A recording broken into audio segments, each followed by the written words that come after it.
A senior correspondent, Adisa, joins me now for more on this development. What more are you learning about what seems a fracas between the NLC and the Minister of Labour? Well, thank you, Nifemi. From what the NLC president did say at that news conference, it is clear that both parties are not in good terms as far as the issues relating to the National Union of Road Transport Employers are concerned.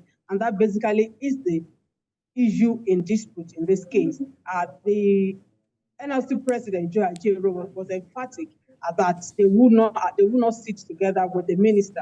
They would not sit together with the federal government should the minister be at the table. And that, of course, has to do with the fact that, as we speak, the NURTW is broken in, is factionalized, as it were.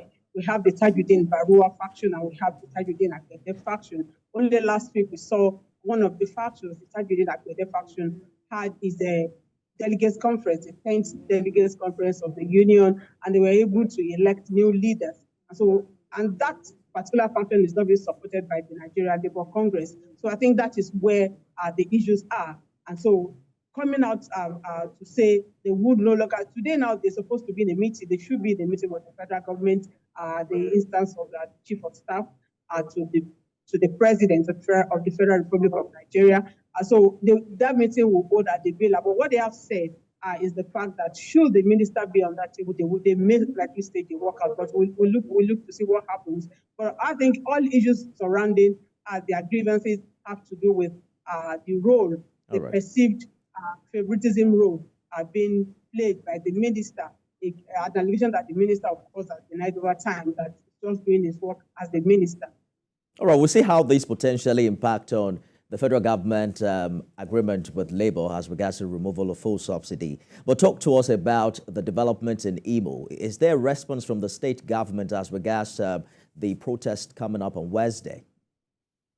Well, as we speak, there isn't any response yet from that state, from the Imo state government. But what is clear is that the NLC has mapped out strategies for these rallies and series of protests. They have called it days of protest. So we'll look to see.